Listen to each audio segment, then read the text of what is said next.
the search for Russell's character, who originally was named William, who was going to be a British writer, we met a lot of young actors for that. And then one day, Russell Brand came in, and we all looked at each other like, this is going to be a waste of time. I've only been able to have a cursory glance over the script because I haven't had it that long. I suppose it would be nice to know what on earth it is you require. He came in and was dressed just totally crazy, had his hair up and literally had makeup on and you know, had like several belts. He was wearing several belts and a tight leather pants. And then he starts, and it was like so funny, it just blew everyone out of the water. And we just were like, we have to cast this guy. It would be much more awkward if I didn't say anything. It would be the subtext. I mean, let's go to a hotel now. Are you kidding me? Subtext? What is wrong with you? The part was written for kind of a highbrow British author was the original take on the part, and Russell is much more of a rock star. When you look back at your life, right, you're not going to go, curse the day I went horse riding with that glamorous young man, are you? It's going to be a good experience. You're not going to regret it, are you? I have an element of glamour. We took the audition home and showed all our friends and laughed and watched it 10 times that night. And then the guys rewrote it so it was a rock star. Russell seems more rock starish in real life than he even is in the movie.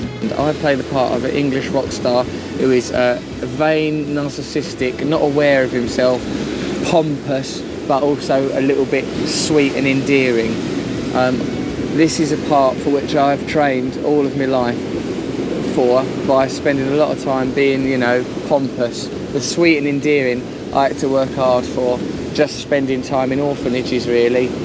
Added an interesting element to the script, but also necessitated the writing of a few more songs. And so then I set off to write a couple more songs, and they turned out really funny, I think.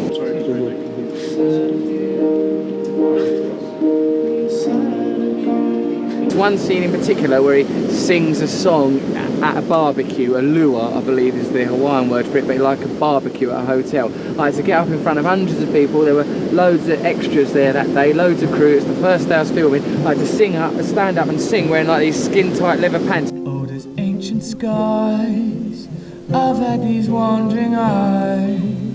For the preparation of this, I went to lap dancing clubs. And a lot of people said, why are you always in lap dancing clubs? I said, preparation for this film.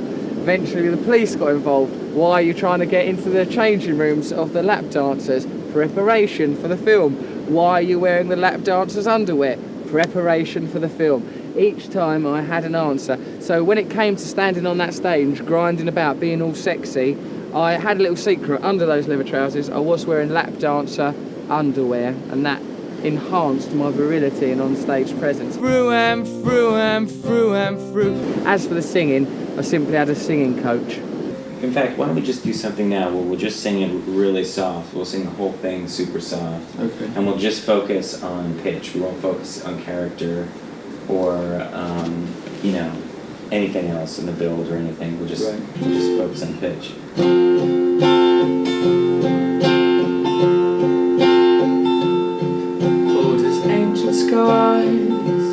I've had these wandering eyes. Women in the audience were told, oh, act like you're all sexually turned on. But where I'm quite naive, I sort of just, when I see people acting sexually turned on, I just think, they are. But you've treated me so kind, I don't know what to do.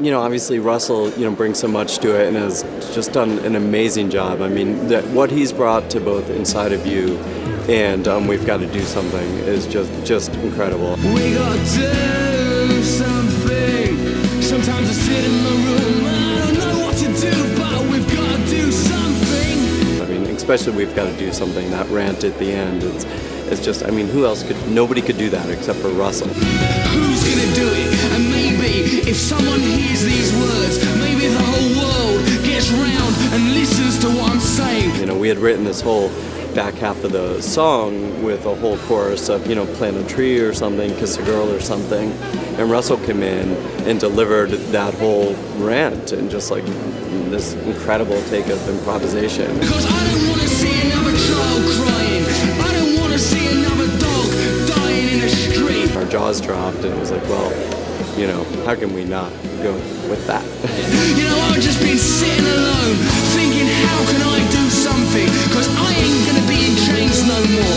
You lot might have been conned, but I ain't been conned, cause I'm a free man, I'm free, and I'm gonna let my soul soar, and the way I do that is through my music.